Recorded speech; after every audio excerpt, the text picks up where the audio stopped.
we on the air? What I wanted to talk about today, alright?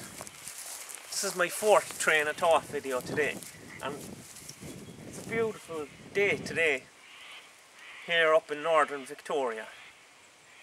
The thing about what I like about Australia is that, unlike Ireland or England, where the transition from winter to spring drags out and it's almost, you know, it seems to take forever. Look, from Christmas to up till Paddy's Day, like it's all over the place.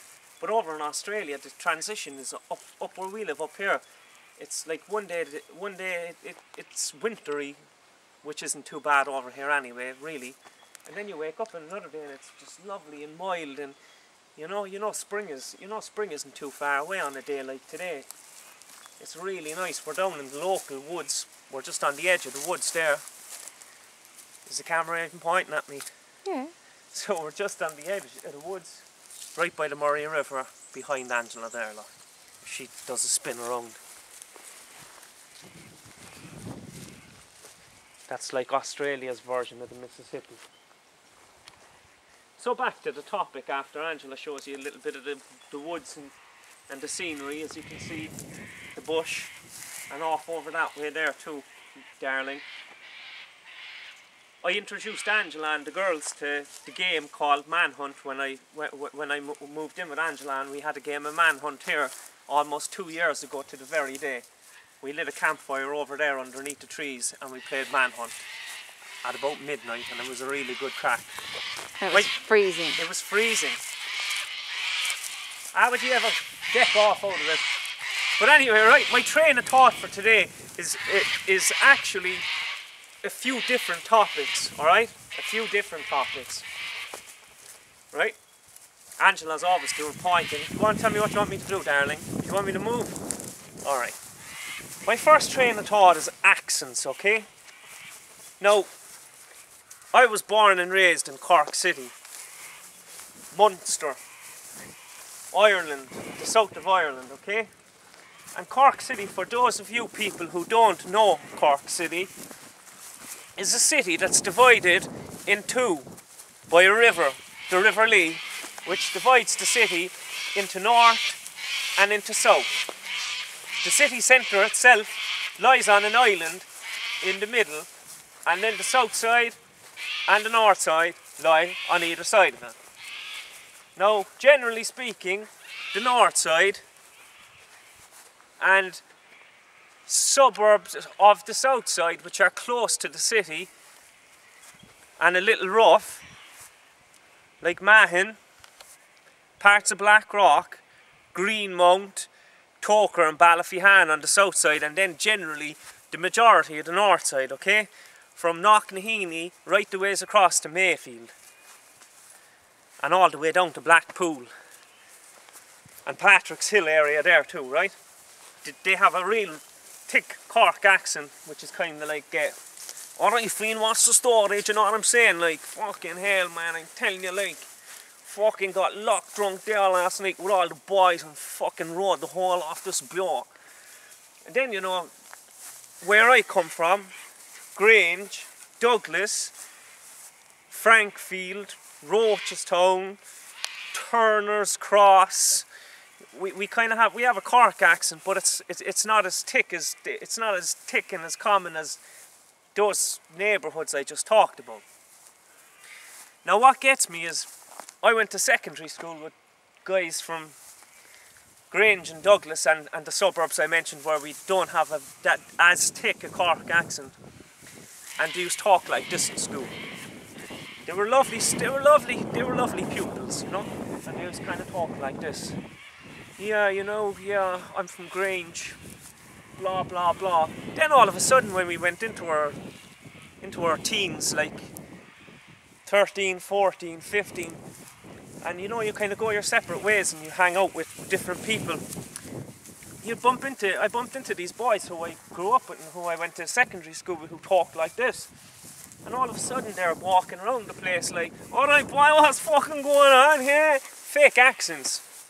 Do you know the way they're like, when they're kind of talking too, like smoking the old fucking cigarette, they kind of put the old wink of the eye like that too, like, do you know what I mean? fucking seriously, boy, like. And these guys now, like, when they go home to their fucking mommy and their daddy, they'll be, you know, all the way down the road talking to their mates, like, fucking, let's get langers now on the weekend, fiend, you know what I mean? And then they go in home, hey mom, how are you doing? But the funny thing is that these fuckers, like, some of these fellas were in our classes in secondary school and stuff like that. And then, like, they tried to invent this history, like, oh fuck, when I was in secondary school I was a fucking scumbag, man. Oh, I was in trouble with the teachers, smoking out in the yard, you know what I mean? But that's not true, because me and a load of other of my mates went to school with those guys, and those guys were the biggest fucking swats in the fucking class. You didn't smoke in the yard. We smoked in the yard. You didn't get in trouble with the teacher, and if you did get in trouble with the teacher, you fucking started crying. Alright? Lose the accent. Most of these dudes now are in their 30s and 40s, and they're still talking like that when they're out in the bar fucking with their mates. Do you know what I mean?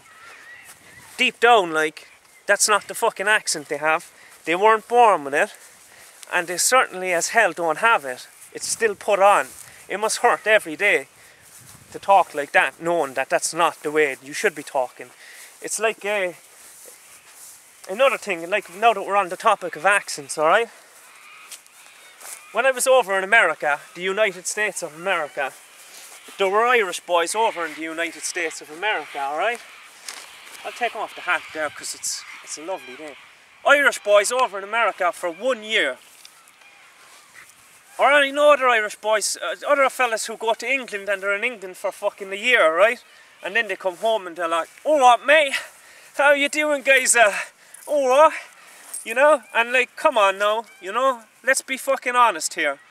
I know fellas over in America who must have fallen on their heads, alright? And forgotten the first 25 years of their life over in Ireland.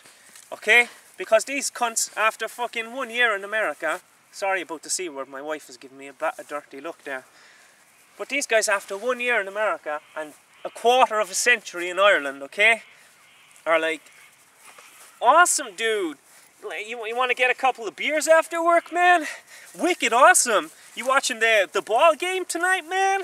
You know, heavy on the Miracle Whip, Harry. Shut up, you dickhead. Did you fall, bump your head and forget the first 25 years of your life or something? The same thing goes for cunts who go, the same way it goes for CUNTS who go to Australia. And then they're on the job site in Australia, the sun is beating down, and they're kissing the hole off all the Australian fellas up on the scaffold. And it's gonna be a ripper today, mate. You know? All the, like, mate, right? We're Irish, okay? We lived in Ireland for the majority of our lives, okay? There's no way in hell a grown-up their accent should change like that all of a sudden overnight, okay?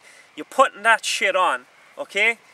There's nothing worse than people who think to be socially accepted that they have to change their whole fucking demeanour, and because you just look like a fool to the people who, you just look like a clown, you know? Talk in the accent that you always talked in.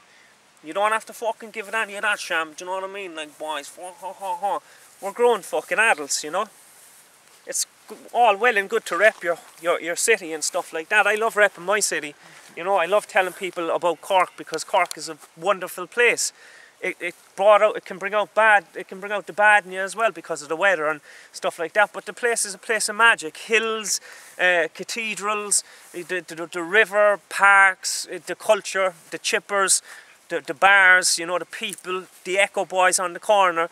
It's just a magic place. Like, I love my city and I love the culture, but there's a difference when you go, like, when you have to change and alter your accent to try and make yourself seem like somebody that you're not. Do you know what I mean? Like, and the old walk with the head like that, you know? Seriously down, all fiends, I'm telling you, right? The fiend was giving me dirty looks, throwing shapes at me, and I was thinking to myself, I swear to God, I fucking bust his face for him, fiend. And then they go in home to their mom and they're like, hey mom, what's for dinner? You know, fuck that shit. Be yourself, because that's who you fucking are. Alright? And just all that fucking bullshit. Another thing I wanted to talk about too was the epidemic, the household epidemic that hit Ireland in the 80s to the mid-90s.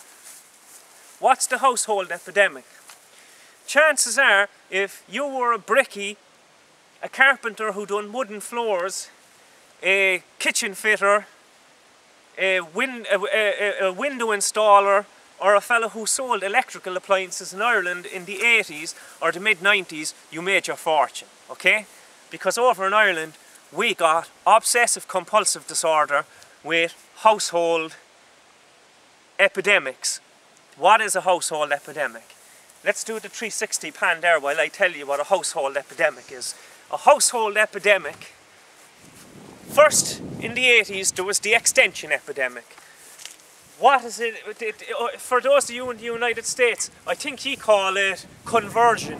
When you decide like you're going to put an old conservatory onto your what do they call those fucking your shingle house over in America, right? You would say you're going to knock down the wall and put up a little extra room out the back there to do a bit of painting or whatever. We call them extensions in Ireland, but there was an extension epidemic. They call them extensions in Australia too, down under. You know, the extension epidemic took hold of Ireland, and that was it. All young fellas talked about in school. We're getting an extension in our house.